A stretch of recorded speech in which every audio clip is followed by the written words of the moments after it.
passé. J'espère que l'Éternel a été avec toi, qui t'a conduit, qui t'a soutenu dans tout ce que tu as eu à faire. Et qu'on puisse tarder, nous allons ensemble bénir le Seigneur. Nous allons dire merci au Seigneur. Merci au Seigneur pour cette journée. Merci parce qu'il était avec nous aujourd'hui, 17 février 2023. Ensemble, bénissons le Seigneur. Papa, je veux bénir ton nom. Je veux te dire merci. Merci, Seigneur, ta fidélité. Merci pour ce 17 février 2023 que tu nous as donné de pouvoir vivre. Oh Dieu, je veux bénir ton nom, Seigneur. Merci, Éternel des armées, parce que Seigneur, c'est toi qui nous as gardés, c'est toi qui nous as préservés, c'est toi qui as gardé nos vies, c'est toi qui nous as fait du bien. Et je veux en ce jour te dire merci. Merci, Seigneur Jésus-Christ de Nazareth, pour tout. Merci, Seigneur Jésus-Christ de Nazareth, car tu as été bon pour nos vies. Merci Seigneur Jésus-Christ de Nazareth, car lorsque je vois mon frère, lorsque je vois ma sœur connectée, Éternel des armées, ça veut dire, mon Dieu, mon roi Seigneur, que tu l'as gardé, que tu l'as préservé. Donc je veux te dire merci Seigneur pour la vie de mon frère. Je veux te dire merci Seigneur pour la vie de ma sœur. Merci d'avoir gardé chacun d'entre nous. Merci d'avoir fait du bien, Éternel des armées, à chacun d'entre nous. Merci Seigneur Jésus-Christ de Nazareth pour cette journée. Merci pour tout ce qui s'est passé de bon. Merci pour tout ce qui s'est passé de moins bon, Seigneur. Merci parce que mon Dieu, mon roi, Seigneur, c'est toi qui nous as gardés, c'est toi qui nous as conduits. Je veux te dire merci. Merci, Seigneur Jésus-Christ de Nazareth. Béni sois-tu, Seigneur, au nom de Jésus-Christ de Nazareth. Amen. Amen. Je veux encore qu'avec moi, tu puisses bénir le Seigneur. Bénir le Seigneur également pour ta famille. Parce que le Seigneur pouvait le dire. À cause de nous, souvent, il garde et il protège les membres de nos familles. Je veux qu'avec moi, tu puisses bénir le Seigneur pour chacun des membres de ta famille, que l'Éternel garde. Ceux qui connaissent le Seigneur comme ceux qui ne le connaissent. À cause de toi, à cause de tes prières, l'Éternel les garde. L'Éternel prend soin de leur vie. J'aimerais qu'avec moi, tu puisses bénir le Seigneur. Bénis le Seigneur avec moi pour les membres de ta famille. Dis avec moi merci à Dieu. Merci de garder les membres de ta famille. Merci de préserver les membres de ta famille. Merci de préserver ce que tu aimes. Ensemble, disons merci au Seigneur. Je veux bénir ton nom éternel des armées pour ma famille. Merci Seigneur Jésus-Christ de Nazareth. Par toi, mon Dieu, mon roi, tu prends soin des membres de ma famille. Je veux bénir ton nom éternel des armées parce que mon Dieu, mon roi, tu gardes chacun des membres de ma famille.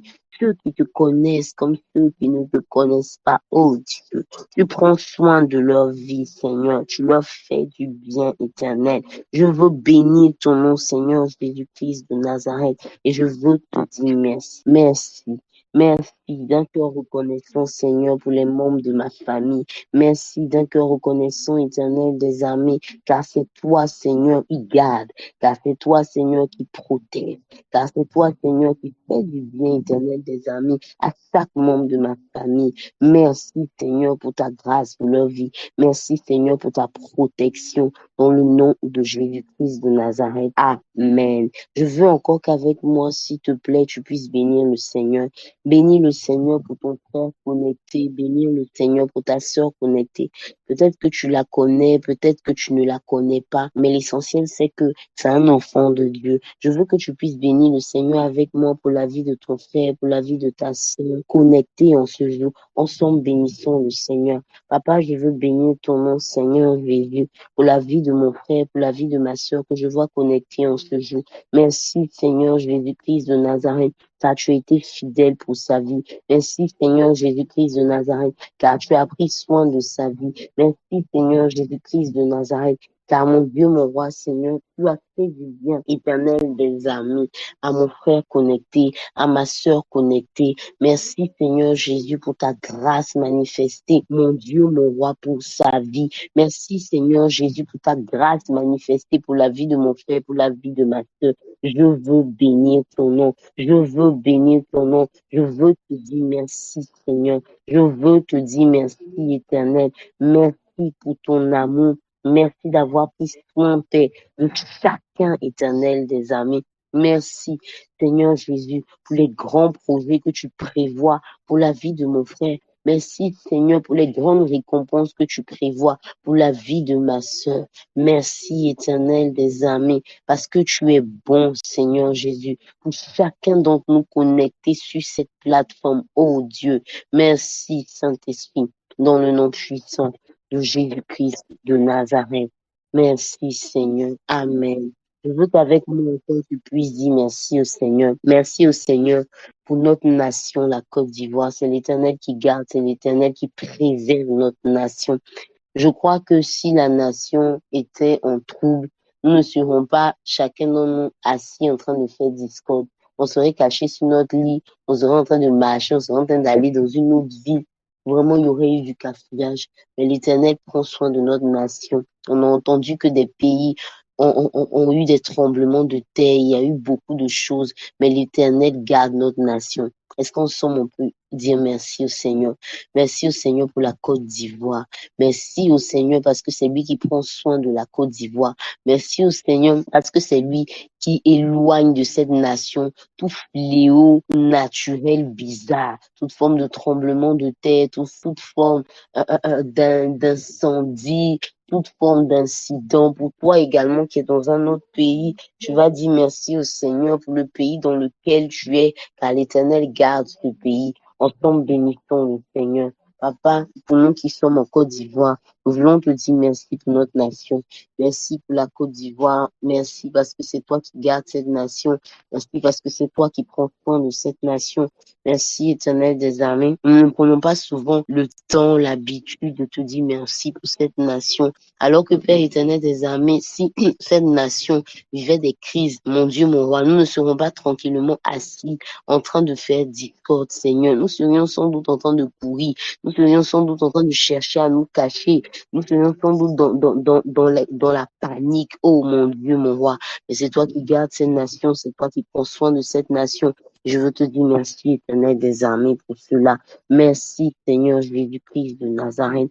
Mon Dieu, mon roi, car tu permets également que dans cette nation, Seigneur, nous puissions aller tranquillement à l'église. Dans d'autres nations, les gens sont obligés de se cacher pour pouvoir se retrouver. Dans d'autres nations, on ne peut même pas vendre de Bible. Les gens n'ont même pas de Bible. Mais dans nous, notre nation éternelle des armées, on peut tranquillement aller dans nos différents lieux de culte sans courir le risque d'être persécutés, sans courir le risque de voir nos vies être menacées. Oh Dieu, je veux te dire merci pour ma nation. Merci pour la Côte d'Ivoire. Béni sois-tu, éternel des armées, car quel que soit, éternel des armées, ce que ce pays a comme ta, Père éternel des armées, c'est notre pays et c'est toi qui le gardes. Merci, Seigneur Jésus. Merci, mon Dieu, au nom de Jésus-Christ de Nazareth. Amen. Amen, amen. Je veux encore qu'avec moi, tu puisses dire merci à Dieu. Cette fois-ci, c'est vrai, c'est un sujet pour lequel on dit rarement merci au Seigneur, mais je veux que tu puisses dire merci au Seigneur pour la grâce qu'il t'a donnée d'être enfant de Dieu. Il y a beaucoup de personnes, il y a des milliards de personnes. Il y a des gens qui vont naître et qui vont mourir sans entendre parler de Jésus. Il y a des gens qui vont entendre parler comme ça de Jésus une seule fois, mais malheureusement ne vont pas donner leur vie au Seigneur. Mais il a plu à Dieu de faire de toi un enfant de Dieu. Il a plu au Seigneur de te donner d'entendre parler de lui, de te donner la force de pouvoir l'accepter. Est-ce qu'avec moi, tu peux dire merci au Seigneur?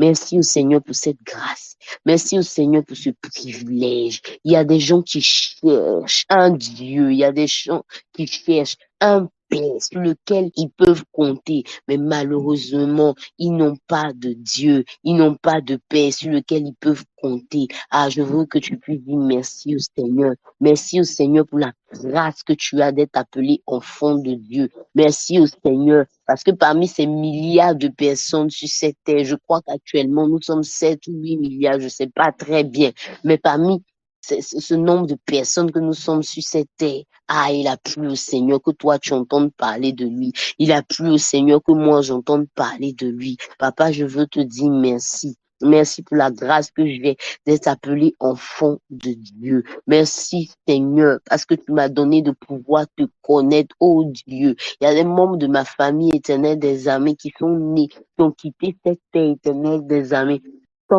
entendre parler de toi, sans avoir l'occasion même de pouvoir te donner leur vie. Mais à moi, oh Dieu, tu m'as fait grâce. J'ai pu te connaître. Je peux te connaître bien plus. Je peux entendre, Père, chaque jour ta parole. Je peux, Éternel des armées, dire que je suis ton enfant. Ta parole, comme dit le livre de Jean, m'a donné le pouvoir de devenir enfant de Dieu. Père, tu l'as dit dans ta parole. Non, je ne suis pas devenu ton enfant, non pas par la volonté d'un homme, Éternel des armées, non pas par la chair, mais simplement par ta volonté. Ah, papa, toi tu l'as dit, nul ne peut venir à toi si toi tu ne l'as appelé. Il t'a plu de m'appeler avec mes imperfections. Il t'a plu de m'appeler avec mes défauts, avec mes manquements. Il t'a plu de m'appeler.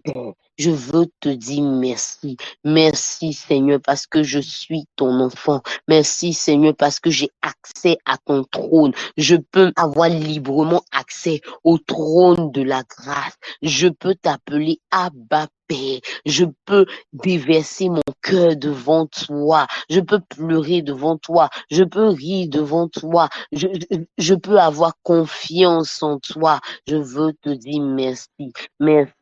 Merci, merci pour cette grâce que j'ai de pouvoir te connaître. Merci Seigneur Jésus. Merci Seigneur. Béni sois-tu Seigneur. Béni sois-tu Papa. Béni sois-tu Seigneur. Non pas seulement pour ma vie, Père éternel, mais pour la vie de mon frère et de ma sœur connectés en ce jour par la grâce, par ta grâce Seigneur, a pu te connaître Seigneur.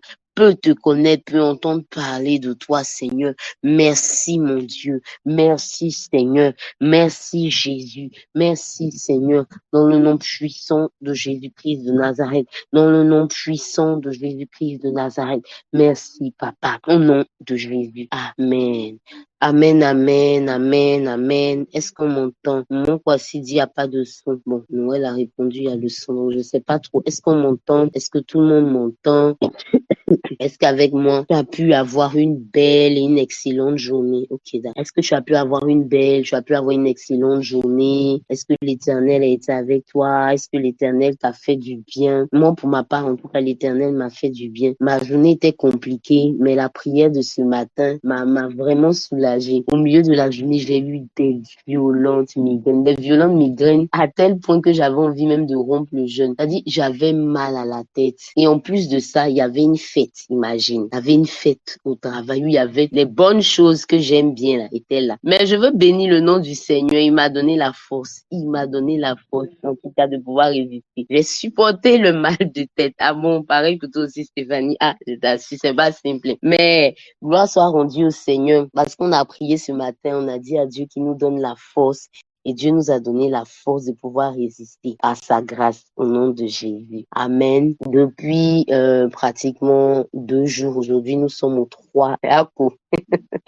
Fanny. Bon, depuis pratiquement 2 jours et aujourd'hui nous sommes au 3e jour. Nous parlons de maturité. Nous parlons de maturité. Nous parlons de maturité. Et nous avons dit que Dieu te guérisse. Nous avons dit que la maturité, c'était le fait de pouvoir voir Christ formé en nous. Le fait que Christ soit formé en nous, c'est cela la maturité. Un homme qui est mature spirituellement, mature dans le domaine, on va dire, chrétien, c'est un homme qui laisse Christ prendre la place. C'est un homme qui, lorsqu'on le voit, on pense immédiatement au Seigneur. Et nous l'avons dit que la maturité est progressive. De la même manière qu'on a 18 ans, après on a 25 ans, on a 35 ans, on a 40 ans. Et à chaque fois qu'on avance en âge, on acquiert de nouvelles compétences, on acquiert un nouveau, comment on dit ça même, on acquiert un nouvel aspect physique, on acquiert une nouvelle manière de penser, un nouveau raisonnement. De cette même manière-là, avec le Seigneur aussi, lorsque nous grandissons, lorsque nous décidons de grandir, lorsque nous décidons d'être de plus en plus matures, l'Éternel se forme en nous, le Seigneur se forme en nous. En plus de la maturité, on a parlé également du fait que nous devons prendre à cœur les moments de rencontre que nous avons avec le Seigneur. Nous ne devons pas oublier que c'est vrai que Dieu est notre Père. En plus d'être notre Père, il est notre Roi. Et donc, nous devons nous préparer chaque fois que nous venons à la rencontre du Seigneur. Nous devons prendre ces moments-là à cœur. Nous ne devons pas les négliger. On a également parlé de la maturité dans la gestion des différentes saisons de nos vies. La maturité, qu'est-ce qu'il fallait faire ou ce qu'il ne fallait pas faire lorsque nous sommes dans des saisons difficiles, lorsque nous sommes dans des saisons d'épreuve. Qu'est-ce qu'il ne fallait pas faire également lorsque nous sommes dans des saisons d'abondance. Et on a prié pour que vraiment, sachant que nous sommes dans une année de récompense, Dieu nous accordera la récompense. Dieu nous fera du bien. On a par avance prié afin de ne pas tomber dans les travers qui s'attachent aux différents types de saisons. Et aujourd'hui, on va parler de quelque chose d'autre. On continuera toujours de parler de maturité, également de maturité. Il y a une chose que je n'ai pas pu dire hier, que je vais dire aujourd'hui, c'est que celui qui est mature doit également travailler à préserver sa réputation. Quelle que soit la saison par laquelle tu passeras, que ce soit une saison difficile, que ce soit des saisons d'épreuve ou que ce soit une saison d'abondance, étant donné que tu sais que tu es enfant de Dieu, il faut que tu puisses travailler à ta réputation. La parole de Dieu, il est écrit dans la parole de Dieu dans le livre de Proverbes 22 au verset 1 que la réputation est préférable à de grandes richesses et la grâce vaut mieux que l'argent et que l'or. La réputation est préférable à de grandes riches. Le Seigneur trouve que avoir une bonne réputation est préférable à de grandes richesses. Quelle que soit la saison par laquelle tu vas passer, il faut que tu puisses travailler à garder ta réputation. On parle de l'onction à Voda et on a dit que l'Éternel a déversé cette onction-là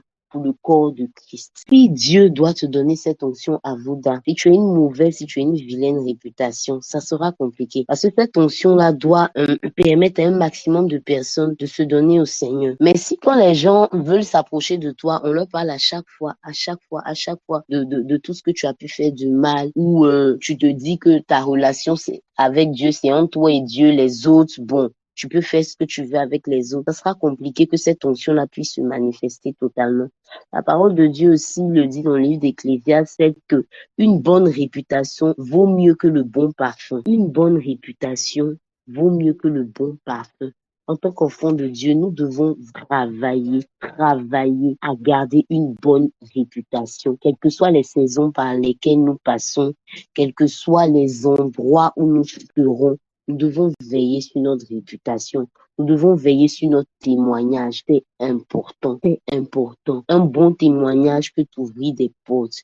Un mauvais témoignage peut te fermer des portes. Je me souviens comme ça d'un frère. Ce frère a été intéressé par une fille. Mais tellement cette fille-là avait une mauvaise réputation. Toutes les personnes qui voyaient, auxquelles il parlait, il disait, ah, vraiment, je veux m'approcher de cette fille-là. Toutes les personnes lui disaient, la fille-là, c'est pas la peine, c'est pas la peine, c'est pas la peine. Et malheureusement, la fille, elle ne sait pas, mais malheureusement, elle a perdu cette personne-là à cause de cette réputation qu'elle a développée. Donc, nous devons faire attention en tant qu'enfants de Dieu. Je ne sais pas également la réputation à laquelle, voilà, on t'attache, mais je prie que dans le nom de Jésus-Christ de Nazareth, l'Éternel puisse changer cela dans le nom de Jésus. Si on disait que tu avais une mauvaise réputation, si on t'avait collé une mauvaise réputation, que dans le nom de Jésus-Christ de Nazareth, alors que nous sommes à l'autel de la grâce, qu'au nom de Jésus, l'Éternel puisse changer toute réputation qui t'a été donnée dans le nom puissant de Jésus-Christ de Nazareth. Donne-moi un bon amen, même si tu n'es pas concerné, même si tu as honte de dire amen, donne-moi un bon amen, comme même dit mon mieux. C'est important. C'est important de veiller sur sa réputation. C'est important. Et je prie qu'à partir d'aujourd'hui, l'Éternel te donne de pouvoir avoir une bonne réputation. Qu'à partir d'aujourd'hui, lorsque les gens parleront de toi, cela soit tellement que dans de bons termes, dans un terme élogieux. Lorsque quelqu'un dira, ah, j'ai envie de travailler avec cette personne-là, que les gens puissent l'encourager. Si c'est de toi qu'il s'agit, que les gens puissent encourager cette personne-là qui veut travailler avec toi. Si c'est une personne peut-être qui se renseigne et qui veut peut-être entrer en amitié avec toi, ou toutes sortes de choses, à que dans le nom de Jésus-Christ de Nazareth, vraiment, l'Éternel te donne une excellente réputation au nom de Jésus-Christ de Nazareth. Aujourd'hui, je veux parler de acquérir la maturité. C'est vrai, on a parlé de la maturité, on a essayé de démontrer l'importance de la maturité, de toutes ces choses, mais on n'a pas dit pratiquement comment est-ce que la maturité s'acquiert. Étant avec les enfants, j'ai vu que on peut facilement blaguer un enfant. On peut facilement blaguer un enfant. C'est trop facile de blaguer un enfant. On peut faire croire à un enfant ce qu'on veut. On peut dire à un enfant que le Père Noël existe. La preuve, on dit tous aux enfants, quand ils sont encore petits, le Père Noël existe. On leur raconte des histoires. On leur dit, si tu fais pas ça, il y a un monstre qui va venir. On crée toutes sortes de choses. C'est facile de blaguer un enfant. Mais une personne adulte, une personne mature, on se dit qu'à cette personne, on doit lui dire la vérité. Quand ton enfant est encore, on va dire, immature et encore petit, tu peux lui dire certaines choses, tu peux lui cacher certaines choses, tu peux ne pas être véridique avec lui. C'est-à-dire quoi? Tu as peut-être des difficultés financières. Ton enfant est encore petit. Tu vas pas faire asseoir ton enfant pour lui dire que tu as des difficultés financières.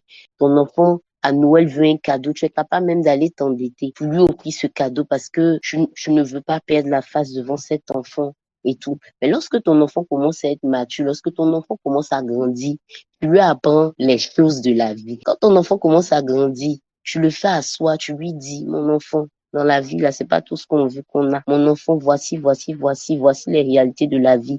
La vie est dure, c'est comme ça, faut se battre. Tu dis les vérités à ton enfant parce qu'il est devenu mature. J'ai remarqué quelque chose dans la maison du Seigneur. C'est que bien souvent, en tant qu'enfant de Dieu, nous aimons accuser les sorciers. Nous aimons accuser le diable. Nous aimons accuser les autres. Nous aimons accuser les liens de nos familles. Nous aimons accuser toutes sortes de choses, toutes sortes de personnes. Mais bien souvent, nous ne nous sommes jamais posé la question. Nous ne nous sommes jamais posé la question.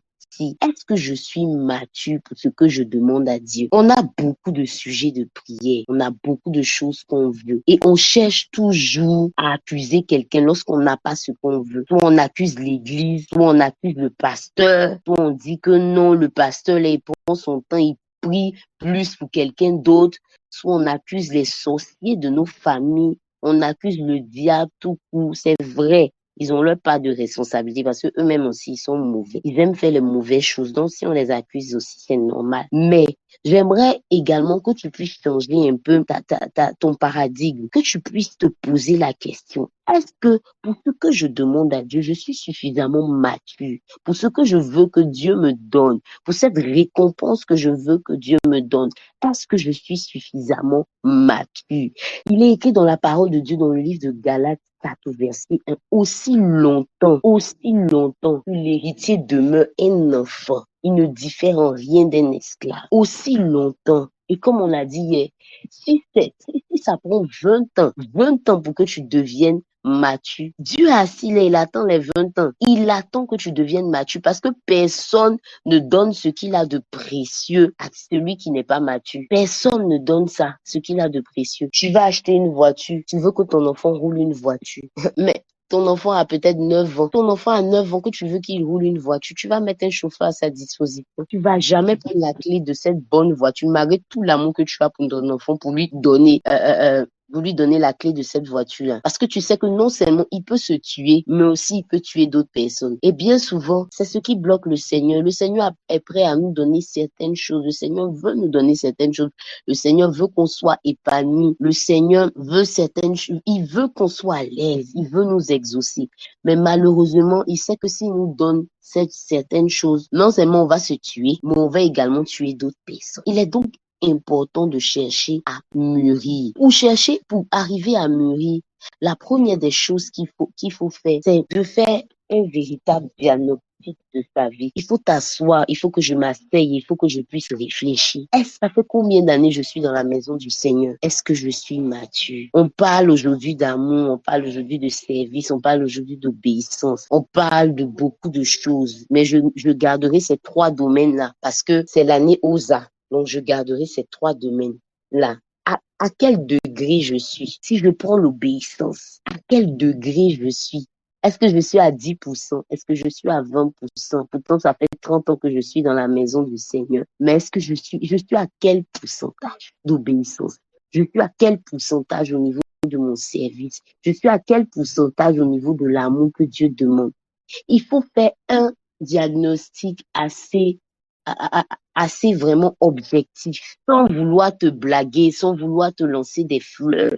Mais il faut que tu te poses la question, à quel pourcentage est-ce que je suis? Pour pouvoir arriver même d'abord à mûrir, il faut que tu puisses t'asseoir et relever tes forces et relever tes faiblesses. Il y a un passage de la parole de Dieu que j'aime bien également dans le livre de 1 Corinthiens, le verset 13, le chapitre 13 au verset 11. Il est écrit dans la parole de Dieu, l'apôtre Paul dit, parlant de lui-même, lorsque j'étais enfant, je parlais comme un enfant, je pensais comme un enfant, je raisonnais comme un enfant.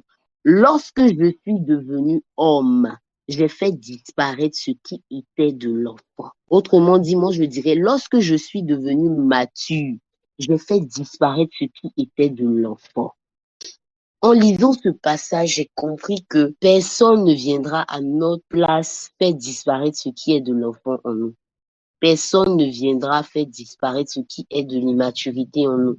Personne ne viendra faire disparaître le langage d'enfant que nous avons. Personne ne viendra faire disparaître la manière de penser d'un enfant. Personne ne viendra à notre place faire disparaître le raisonnement d'un enfant. Il y va de notre propre décision. Nous devons nous-mêmes faire disparaître ce qui est de l'enfant en nous. Et c'est quoi un enfant spirituel? Un enfant spirituel, c'est celui-là qui se laisse conduire par ses émotions. Tu vas voir un enfant, quand tu prends un enfant, on va dire dans le domaine biologique, un enfant, quand il a envie de pleurer, il pleure. Il regarde pas à gauche, il regarde pas à droite, il regarde pas s'il y a quelqu'un. Il se met à crier, il se met à pleurer. Un enfant, s'il a envie de faire ses besoins, il va faire ses besoins. Un enfant n'a pas honte, comme on dit. Et celui qui est enfant spirituel, malheureusement, c'est celui qui se laisse conduire par toutes ses émotions, celui qui se laisse conduire par toute forme de pensée qui vient dans sa tête, celui qui ne veut pas grandir également, celui à qui on a besoin encore d'expliquer la nécessité de quitter le monde. Celui qui laisse rentrer n'importe quoi dans sa vie. Un enfant mange tout. Tu vas déposer un enfant, si tu n'as pas bien nettoyé le sol, il y a un cafard qui passe, l'enfant est capable de prendre le cafard, de mettre dans sa bouche. S'il y a une saleté qui est là, l'enfant est capable de prendre ça et de mettre dans sa bouche. Un enfant spirituel, celui qui laisse rentrer n'importe quoi dans sa vie. Un enfant spirituel, c'est celui qu'on a besoin de poursuivre pour commencer à exercer les disciplines chrétiennes. Au début du temps de jeûne, on nous a parlé des disciplines chrétiennes, prier, jeûner, méditer. C'est celui qu'on a besoin encore de poursuivre pour ça, de demander chaque matin, est-ce que tu as médité, est-ce que tu as prié? C'est celui également qui aime qu'on fasse uniquement que ce qu'il veut, qui aime entendre ce qu'il veut, ce qu'il veut uniquement. Aujourd'hui, il a envie que le pasteur prophétise. Il faut que le pasteur prophétise. Pourquoi aujourd'hui, là, il est venu au culte, on n'a pas prophétisé, on a enseigné. Il est fâché, il a passé un mauvais culte, il est distrait. La Bible dit dans le livre de 2 Timothée, chapitre 4 au verset 3 que il viendra un temps, et je crois que c'est le temps dans lequel nous sommes, où les hommes ne supporteront pas la saine doctrine, mais ayant la démangeaison d'entendre des choses agréables.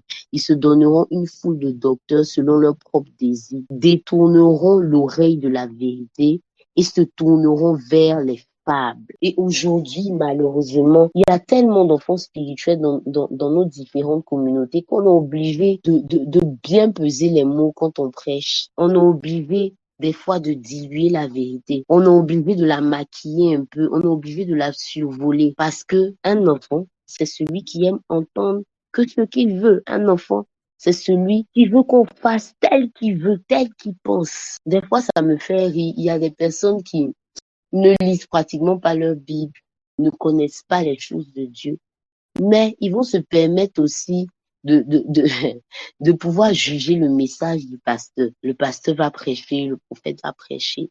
Ils vont dire non, ça là aujourd'hui là, c'était pas chic. Hein. Le pasteur n'a pas dit ça. Le prophète n'a pas dit ça. Il devait orienter comme ça. Pourquoi il n'a pas fait ça? Il devait prophétiser. Bon, toi-même, tu connais quoi de la parole de Dieu. Tu sais quoi c'est ce que Dieu demande. Moi-même, je sais quoi c'est ce que Dieu demande.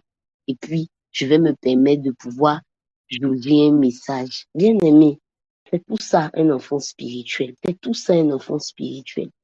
Et si tu sais que tu es encore enfant spirituel, après avoir fait un bon diagnostic de ta vie, il faut que tu prennes la décision de t'inscrire à l'école de la maturité. Il faut que tu prennes la décision de pouvoir t'inscrire à l'école de la maturité. Il faut que tu sois assez honnête envers toi-même. Assez honnête envers toi-même. Et comme je l'ai dit au début, ça n'a rien à voir avec le nombre d'années de chrétienté. Je peux faire 15 ans, 20 ans dans la maison de Dieu, mais ne pas être mature. Je peux faire 45 ans dans la maison de Dieu, mais ne pas être mature. Ne pas chercher même à être mature. Ça n'a rien à voir avec la proximité avec les autorités spirituelles. Je peux même être assistante pasteur que je suis et ne pas être mature. Ça n'a rien à voir. Ça a à voir avec le fait que je dois décider de faire disparaître tout langage d'enfant, tout raisonnement d'enfant. Je dois décider de faire disparaître. Tu dois décider de faire disparaître. Au sortir des 90 jours de temps de jeûne et de prière, là, il ne faut plus que nous soyons comptés parmi les enfants spirituels, parmi les bébés spirituels. Il faut que nous soyons comptés parmi les fils. Il faut que nous soyons comptés parmi les enfants responsables. On ne compte pas sur un enfant. Quand on veut donner une commission à la maison, on la donne à un adulte. Quand il y a des enfants, même si c'est la nounou qui n'est pas de notre famille, on va lui donner la commission. On va préférer donner la commission à la nounou que la donner à un enfant. Tu es d'accord avec moi? Ce qui concerne les choses importantes de la maison. Alors, à combien plus forte raison, si nous sommes des enfants spirituels, Dieu arrivera-t-il à nous confier de bonnes choses? Or, je déclare dans le nom de Jésus-Christ de Nazareth que nous quittions du stade d'enfant pour passer au stade de fils au sortir de ces 90 jours de jeûne au nom de Jésus-Christ de Nazareth. Donne-moi, comme dit la mère, un bon Amen. Écris-moi un bon Amen, s'il te plaît. Il faut qu'on puisse quitter du stade d'enfant.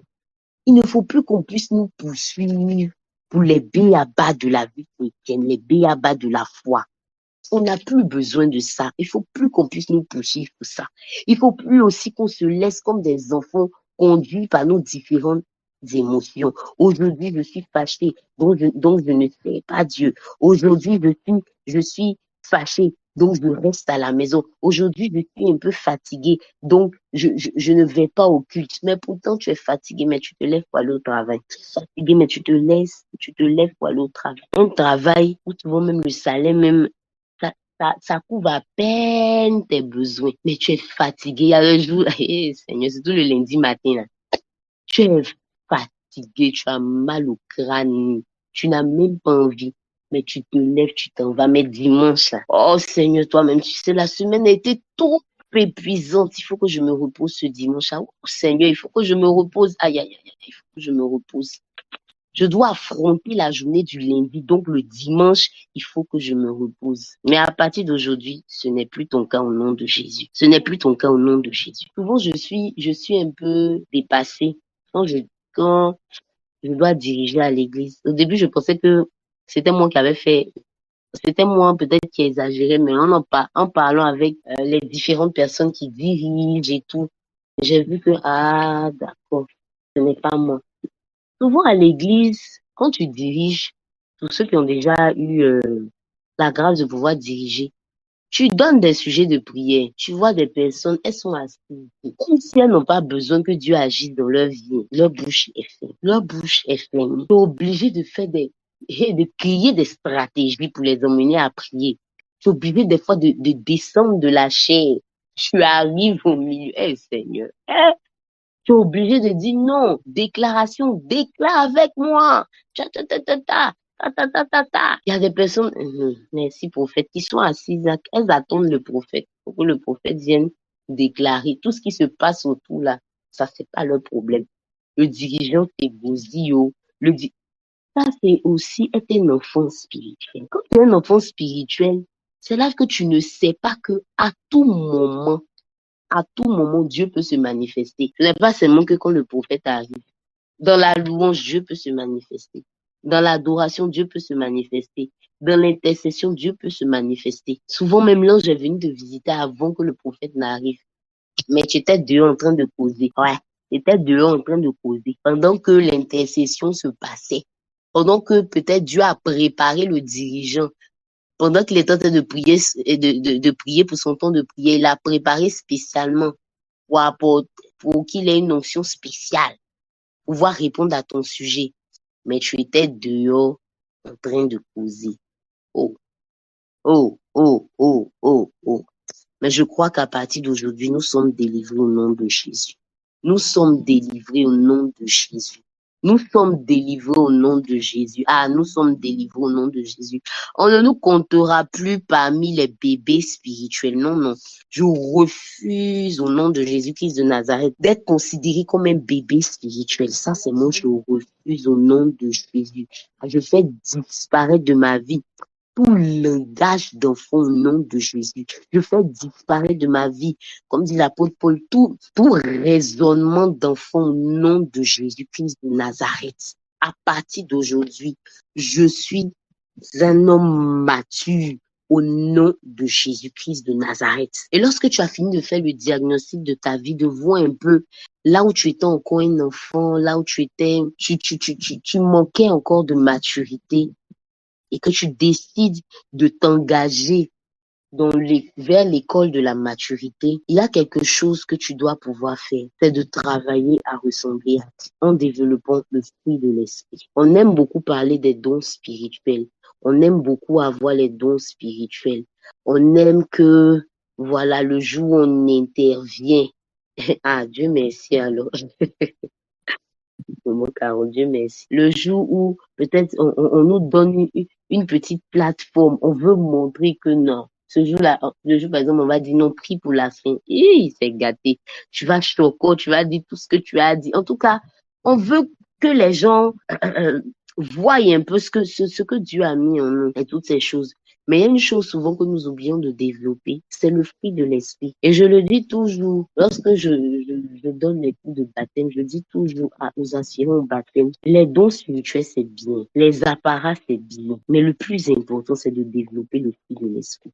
Ça, c'est le fruit de l'esprit qui va te donner de pouvoir tenir en longueur dans une vie. Si tu n'as pas développé en toi le fruit de l'esprit, il sera difficile que tu puisses tenir en longueur dans la vie chrétienne. C'est quoi le fruit de l'esprit? Le fruit de l'esprit, on en parle dans le livre de Galates 5 au verset 22. Mais le fruit de l'esprit, c'est l'amour, la joie, encore l'amour. Décidément, ça nous poursuit. L'amour, la joie, la paix, la patience, la bonté, la bénignité, la fidélité, la douceur, la tempérance. Si on n'a pas développé ce fruit en nous, il sera difficile non seulement de pouvoir être mature, mais de pouvoir tenir dans la vie chrétienne. Si tu n'as pas développé la patience, lorsque Dieu va tarder un peu à te répondre, tu risques de sortir de la maison du Seigneur. Si tu n'as pas réussi à développer la joie, tu vas vivre une vie chrétienne, mais une vie chrétienne terne, une vie chrétienne moche, une vie chrétienne fade, une vie chrétienne insipide. Exactement. Tu seras aidé. La joie que donne le Seigneur, aïe, aïe, elle ne dépend pas des situations, elle ne dépend pas des circonstances, elle vient juste de Dieu. Je me suis rendu compte d'une chose, c'est que un jour, je crois que le pasteur vous avait prêché là-dessus, si je me souviens. Beaucoup d'enfants de Dieu ont perdu la joie. Beaucoup d'enfants de Dieu ont perdu la joie. La joie qui vient du Seigneur. Beaucoup d'enfants de Dieu ont perdu la joie. Souvent, tu as tellement perdu la joie que même lorsque Dieu te donne quelque chose, même, bon, oui, merci Seigneur, mais au fond de ton cœur, bon, rien quoi. Tu as tellement perdu la joie que souvent tu te comportes comme Sarah. Sarah, dans la Bible, Sarah a voulu avoir Isaac.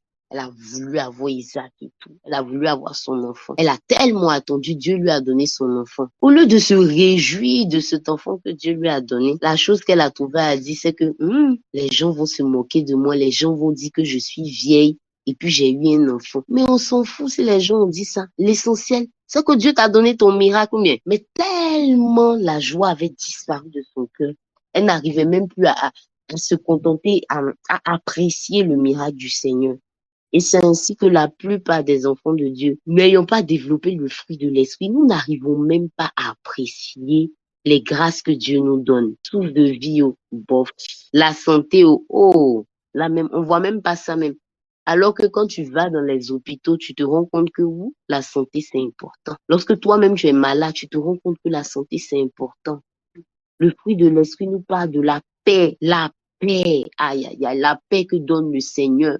C'est-à-dire que des fois, les situations sont bizarres, les situations sont troubles, mais tu comprends pas dans ton cœur, il y a un sentiment de tranquillité, quoi. Il y a des gens qui sont dans des grandes maisons, qui sont, comme on dit, qui ont les apparats de personnes qui sont à l'aise, mais qui n'arrivent même pas à dormir, qui ont tout le temps peur. Ils sont obligés de prendre des gardes du corps. Ils sont obligés de regarder à gauche, à droite. Est-ce qu'il n'y a pas quelqu'un pour manger même c'est compliqué parce que on peut les empoisonner. Ils n'ont aucune paix. Mais toi, enfant de Dieu, tu bénéficies de la paix. Tu t'endors en paix. Même lorsque des fois même tu as oublié de prier, tu sais que l'Éternel veille sur toi. Tu t'endors en paix. Tu sors, tu rentres en paix. En paix, en paix, en paix. Ah, le fruit de l'esprit est trop bon. On nous parle de la douceur. Et la douceur, la douceur, d'après quelqu'un, la douceur a foutu le camp dans la maison du Seigneur. Mais un homme mature, c'est un homme qui est doux. Une femme mature, c'est une femme qui est douce. Pas douce parce que tu as une petite voix comme moi. Parce que tu peux avoir une petite voix, hein, mais tu n'es pas douce ou tu n'es pas douce. La douceur. Il est écrit dans la parole de Dieu que il faut savoir répondre. Répondre à toute personne. Le Seigneur dit que notre parole soit assaisonnée de sel pour que nous sachions répondre à chacun selon ce qui convient. Mais bien souvent dans la maison du Seigneur, c'est là même on parle très mal. C'est là même on se dit d'après nous-mêmes les vérités. Il faut que je lui dise, faut que je montre que j'ai du caractère. Faut qu'on sache que j'ai du caractère. Un jour, le Saint-Esprit m'a dit clairement que ce que vous pensez ou bien ce que tu penses être avoir du caractère devant moi, c'est de la faiblesse. Parce qu'il est facile de répondre n'importe comment. Il est facile de répondre, de dire ce qui te passe par la tête. Mais avoir du caractère, c'est, j'ai envie de dire, j'ai envie, comme on dit dans le langage ivoirien, j'ai envie de gâter, mais je prends sur moi, j'avale, puis je donne une belle réponse. Une réponse assaisonnée de sel. C'est ça un homme mature. C'est ça une femme mature. Parler mal là, c'est pas être un homme mature. Parler mal, c'est pas ça avoir du caractère. Être mature, c'est ça avoir le caractère de Christ. C'est là-bas j'ai appris. C'est ça avoir le caractère de Christ, la douceur, la fidélité. Aïe, aïe, aïe. Le Seigneur dit, un homme fidèle, qui le trouvera? Souvent, quand on parle de fidélité, on se dit que c'est seulement le fait de ne pas tromper son conjoint, de ne pas tromper la personne avec qui on est. C'est vrai, c'est ça la fidélité. Mais il n'y a pas que ça dans la fidélité. Dans la fidélité à Dieu, il y a la fidélité dans le respect de nos engagements. Tu as dit à Dieu, Seigneur, lorsque tu me béniras, je prendrai l'argent que tu m'as donné pour te servir. Il faut être fidèle dans ton engagement. Alors on verra que tu es un homme mature. La fidélité également dans nos propos. Peut-être le pasteur t'a demandé, ah, je veux te nommer comme responsable et tout et tout. Tu as dit, oui, pasteur. Il n'y a pas de problème, j'accepte d'être responsable. Mais là où il faut travailler, là, on ne te voit pas. Là, il faut assumer, là où il faut assumer, là où il faut assumer. Tu n'es pas là. Fidèle dans tes propos, fidèle dans tes engagements, la fidélité.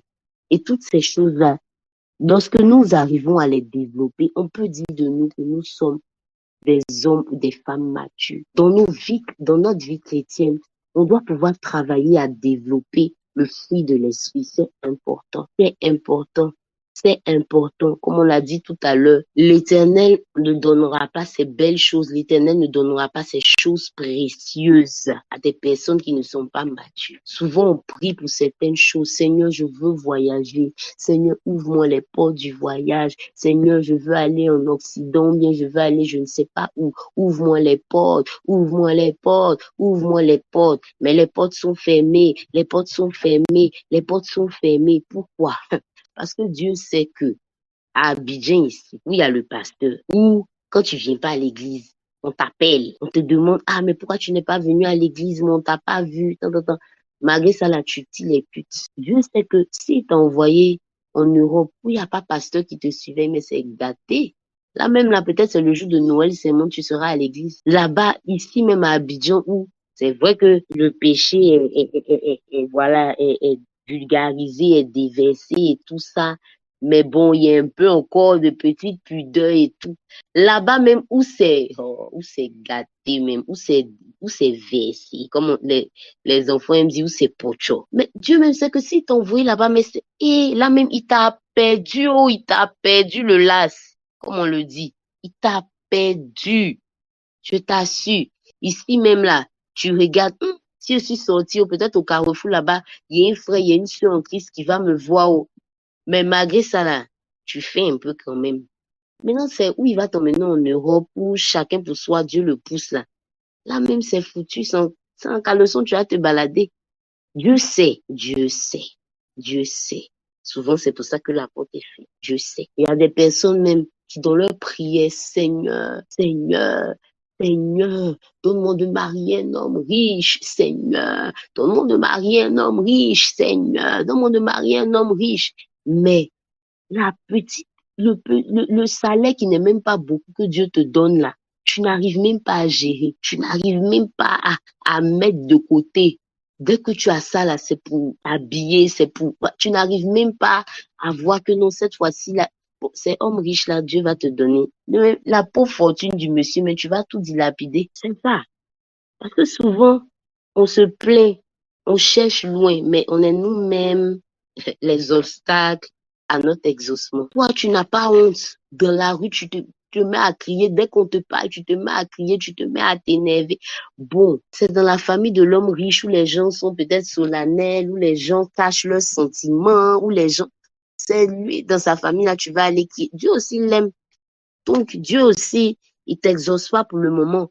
Il attend, comme le passage de Galate 4 a dit, il a dit aussi longtemps, comme c'est ce que tu veux là, aussi longtemps. Donc, lui aussi, pour t'exaucer, il attend aussi que tu deviennes mature. Et pour devenir mature, il faut que tu t'engages dans le processus du fruit de l'esprit. Demandez à Dieu la douceur. Demandez à Dieu la douceur. Demandez à Dieu la bonté. La bonté. Parce que toi-même, déjà même, le petit argent que tu as là, qui n'est pas beaucoup là, tu n'aimes pas donner. C'est-à-dire que souvent, tu veux toujours qu'on te donne. C'est toujours toi, on doit payer pour toi. C'est toujours toi, on doit payer ton transport. C'est toujours toi, tu n'aimes pas aussi donner aux gens. Mais là, mais quand Dieu va te donner là même là, là, mais tu vas rendre les gens aigris. Parce qu'ils vont voir que tu as beaucoup d'argent, mais comme tu n'as pas appris à donner quand c'était pas beaucoup, c'est sûr que quand ça sera beaucoup, tu vas pas donner aussi. Qu'on se dise la vérité. Souvent, on dit à Dieu, on prie pour notre prospérité, pour toutes ces choses, et on dit à Dieu, Seigneur, donne-moi ci, donne-moi ça. Quand tu me donneras, toi-même, tu vas voir, je sèmerai dans ton œuvre, je ferai ci, je ferai ça. Bon, on est en train de construire la même l'église. Faut laisser quand Dieu va te donner beaucoup. Pardon, un sac de ciment, mais il faut envoyer. Là, quand Dieu va te donner beaucoup, on sait que tu vas envoyer un camion. On sait que tu vas envoyer un camion. La bonté. Dans le fruit de l'esprit, on nous parle de la tempérance. D'autres versions disent la maîtrise de soi. La maîtrise de soi. Et la maîtrise de soi. La maîtrise de soi. On dit jeune, mais quand tu passes devant la cuisine, ils sont en train de préparer la bonne sauce, l'odeur, ça monte comme ça. Seigneur, aujourd'hui, là, pardon. On va remettre ça demain, je vais mettre demain, je vais mettre demain, je vais mettre demain. Mais comment Dieu va t'ouvrir de grandes portes? Parce qu'il sait que l'odeur de la sauce graine, c'est bon, tu peux pas résister. Mais et lorsque les gens vont venir te proposer des milliards pour être, comment ça s'appelle, pour être franc-maçon. Là même là, et l'odeur de la sauce graine, c'est difficile de pouvoir résister. C'est l'odeur des milliards là, on pourra résister. On a besoin de nous engager dans l'école de la maturité. On a besoin de prier pour le fruit de l'esprit. Comme je le disais hier, quand tu es en train de prier pour dire Seigneur, donne-moi de vivre une saison d'abondance. Seigneur, donne-moi de prospérer. Faut pas éloigner le sujet là. Seigneur, donne-moi l'humilité. C'est la même chose. Pendant que tu es en train de prier, dis à Dieu, Seigneur, donne-moi le fruit de l'esprit. Le fruit, comme le nom est bien dit, c'est un fruit. On ne se lève pas un matin pour avoir un fruit. La graine, elle est plantée lorsque le Saint-Esprit est en nous. Lorsque nous avons accepté Jésus, le Saint-Esprit est en nous, il plante la graine. Il nous revient de l'arroser par la prière, de l'arroser par la parole, de l'arroser par le jeûne. On revient encore aux mêmes disciplines spirituelles pour que la graine puisse pousser, devenir un arbre qui ait des feuilles, qui commence à avoir un fruit. Le fruit peut ne pas être mûr, le fruit peut être vert, mais le fruit va devenir mûr.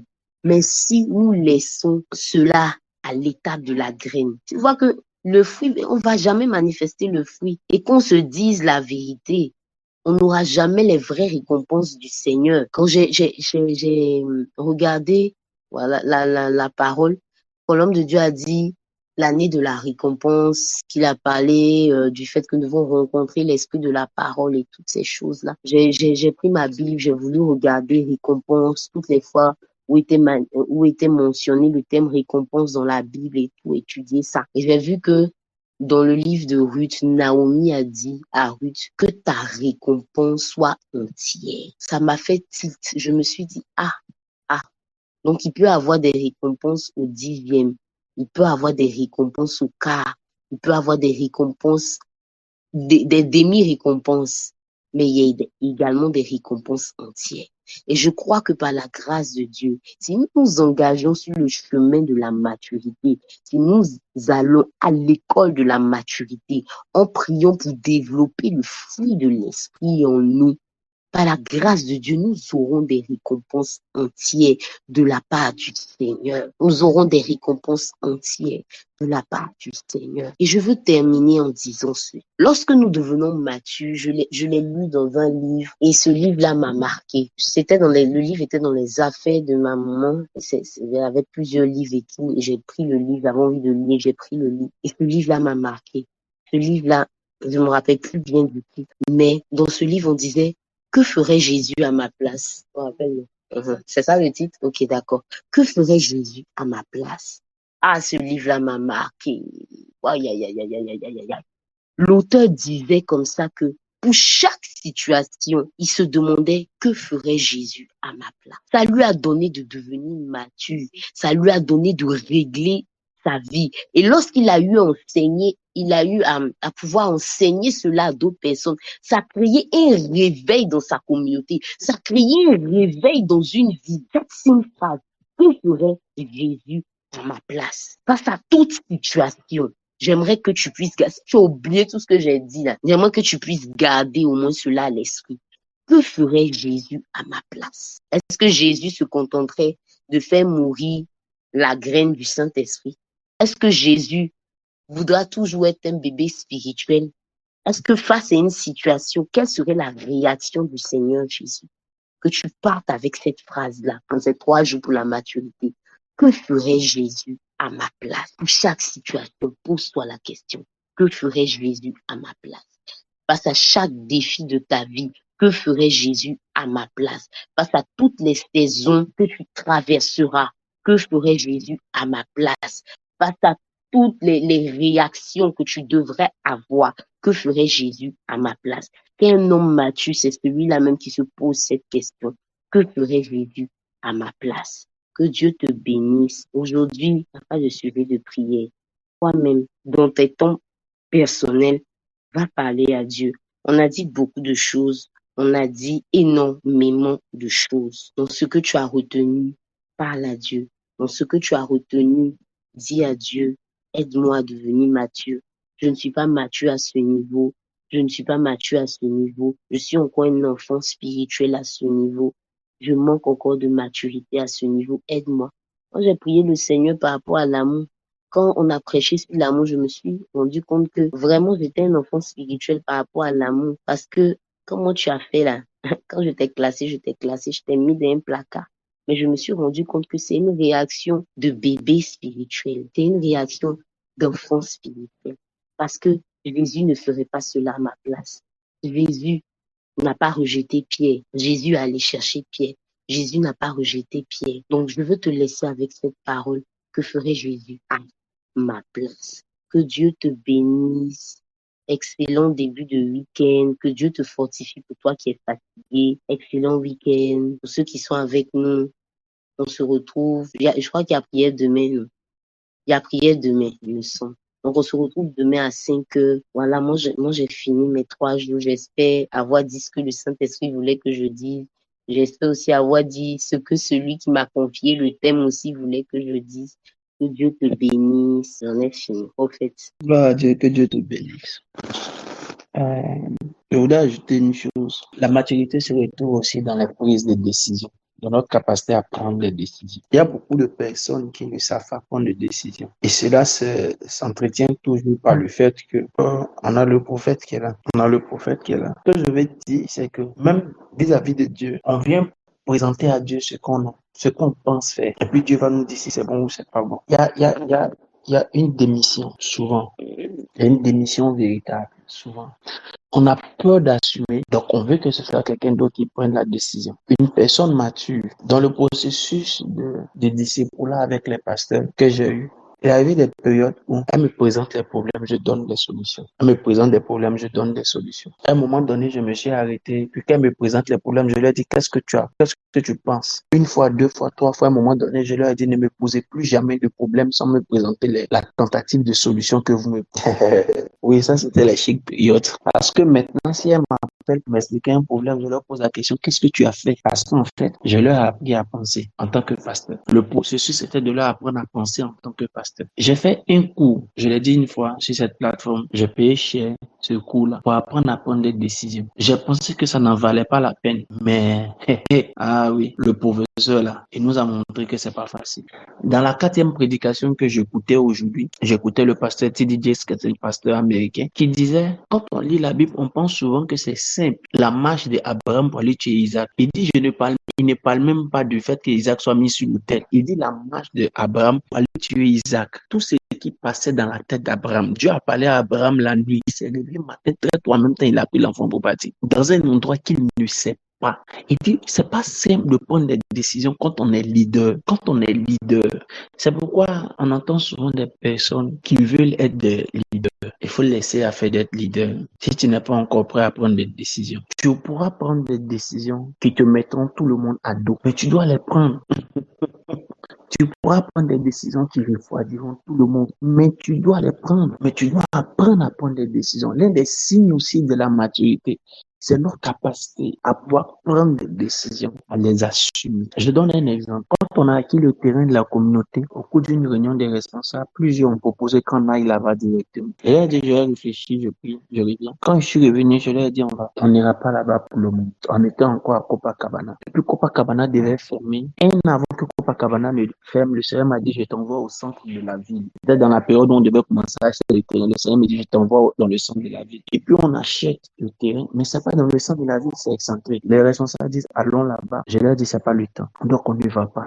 Copacabana annonce qu'on ferme. Quand c'est comme ça, où tu es assis là, tu peux entendre le bruit des gens. C'est les réunions qu'on fait entre responsables là.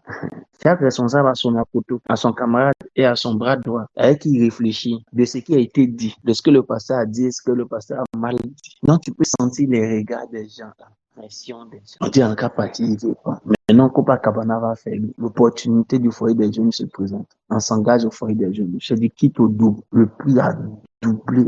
Waouh! Mais il faut assumer. C'était une période de haut stress. Quand je crois sur l'amour et puis il dit ces 3 dernières années ont été difficiles pour moi. D'autres peut-être peuvent penser aux réactions simples des hommes. Mais je parle de tout ça. Moi, j'ai vu mon père faire une crise où il a maigri. Quand je suis arrivé à la maison, j'ai demandé à mon maman, il est malade. Il a quoi? Pourquoi on ne nous a pas dit qu'il est malade? Il dit qu'il n'est pas malade, qu'il lui est en train de réfléchir. Tu réfléchis à quoi? Il dit, mais j'ai appris que tu as déménagé du temple. Il dit oui. Il ne savait pas que on avait déjà un terrain. Il dit, mais j'ai appris que là où vous êtes, le prix a doublé, est multiplié par 2 par séance. Il dit oui. Il dit, ça fait combien, mais? Il dit, bon, on est près de 400 000. Il dit, mais comment tu veux pas que je tombe malade? Lui-même qui n'est pas là, chaque jour, il est malade. Parce qu'il imagine le casse-tête chinois pour prendre cette décision. Il a regardé. Je lui ai posé 2 questions. Il dit, quand tu travailles à la caisse table, qui t'a embauché? Il dit, c'est la caisse table. Il dit, qui doit le localiser? C'est la caisse table. Il dit, si la caisse table t'a fait dans un autre endroit, est-ce que tu dois t'inquiéter pour le loyer? Il m'a regardé qu'il a commencé à sourire, puis il dit, on peut même pas s'inquiéter pour toi. Il dit, non, tu n'as pas répondu à la question. Il dit, il faut laisser ça, mon ami. J'ai compris ce que tu veux dire. Il a dit, tu n'as pas à t'inquiéter. Mais même si j'ai la foi, il fallait que je prenne une décision. J'ai resté pour une mauvaise décision. Mais en ce moment, je leur ai dit aux responsables, le jour où ils déménagent, vous-même, vous n'allez pas venir à l'église parce que plusieurs parmi vous sont très irréguliers. Donc, si on s'en va là-bas, on m'a dit, il faut faire un appartement. J'ai dit, je ne ferai jamais un appartement provisoire. Il faut prendre, la maturité, c'est prendre des décisions. Pourquoi Dieu ne peut pas élever des personnes dans leur administration? Parce qu'ils n'ont pas la maturité de prendre des décisions. Oui, pendant que j'écoutais Pasteur Stéphanie, le Saint-Esprit m'a dit, il faut insister sur ce point. Pourquoi Dieu ne peut pas donner des mariages à certaines personnes? Parce qu'elles ne savent pas prendre des décisions. Est-ce que le soin est bon? Est-ce que j'ai dit quelque chose de sérieux? Prendre des décisions, les assumer. J'ai fait un cours avec les Suédois. On a fait le cours en ligne et eux aussi nous formaient sur le leadership d'un certain niveau. Et l'un d'entre eux a dit, la chose la plus difficile dans le leadership, c'est prendre des décisions. On a dit, oui, c'est vrai. Il dit, non, vous ne m'avez pas compris. On dit, ah bon, comment? Il dit, c'est prendre des décisions quand ta première décision, mais tes premières décisions ont été soldées par des échecs. C'est-à-dire que quand tu as déjà pris des premières décisions, pendant que tu gères une équipe, un groupe, et que les premières décisions n'ont pas donné les résultats escomptés, est-ce que tu pourras encore prendre de nouvelles décisions? Est-ce que tu ne vas pas abandonner? Mais il faut pouvoir prendre des décisions quand tu es mature. Écoutez, prendre des décisions peut être une école spéciale avec Dieu. Regardez dans le leadership de David ou bien dans le leadership des hommes comme Josué, ceux qui étaient des conquérants des hommes de guerre. Ils ont souvent pris des décisions d'aller en guerre. Ils ont consulté Dieu et puis ils ont échoué. Ils ont perdu. Ils sont revenus consulter encore Dieu. Ils sont partis, ils ont échoué.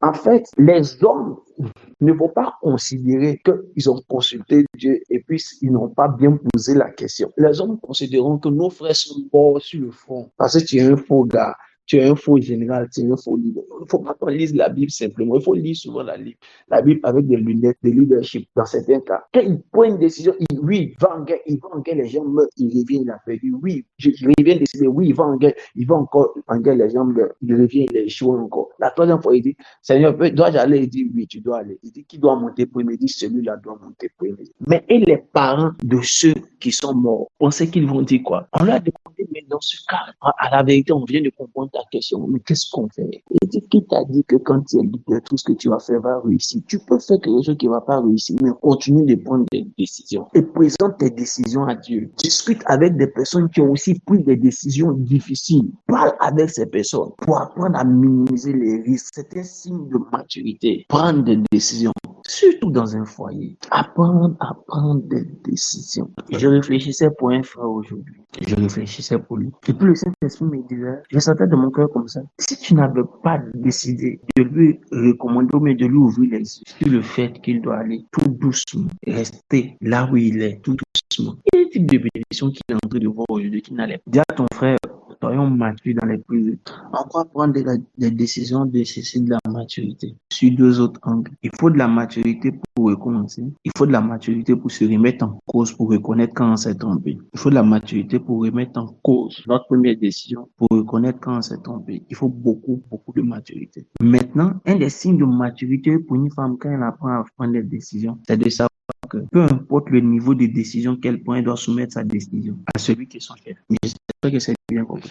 L'un des signes de maturité d'une femme, c'est de savoir que peu importe sa manière de réfléchir, son niveau très élevé de réflexion et de jugement, c'est de savoir que peu importe le type de décision qu'elle prendra, elle doit pouvoir les soumettre à celui qui est son chef. Quand bien même que l'homme aime une femme qui a une certaine indépendance dans la réflexion, jusqu'à ce que vous appreniez à réfléchir ensemble, un alignement de réflexion. Je n'ai pas dit manquer de divergence d'opinion, je n'ai pas dit ça. Mais il y a une manière de réfléchir ensemble. Il faut toujours comprendre que la maturité d'une femme, c'est de savoir exposer ses décisions à celui qui est son chef, quitte à présenter tous les arguments qu'il faut pour le convaincre. Mais comme dans une entreprise, on peut avoir de bonnes décisions et puis le leader peut dire non. La maturité pour la femme, c'est d'accepter qu'on lui dise non malgré que ses décisions soient bonnes. Ça va? Est-ce que ça va? Oui, c'est vrai, c'est sérieux. C'est aussi ça, l'un des signes de la maturité d'une femme. Je peux avoir une très bonne décision et je l'expose parce que c'est un signe de maturité de savoir que j'ai un chef. Ça peut être bon, ça peut être smart, ça peut être évident qu'on prenne cette décision. Et puis la décision, on peut ne pas la choisir. La maturité qui suit, c'est OK, d'accord. On accepte que ce soit comme ça. Après, on trouve des manières de pouvoir donner des arguments, mais jamais à l'affrontement. C'est aussi ça les signes de maturité. C'est aussi ça les signes de maturité. Dieu nous bénisse abondamment. On va prier. Merci Père parce que tu as nos vies. Dans la vie de chacun de nous, d'être préservé au nom de Jésus et de l'évoluer. Amen. Dieu nous bénisse abondamment. Bonne soirée à vous.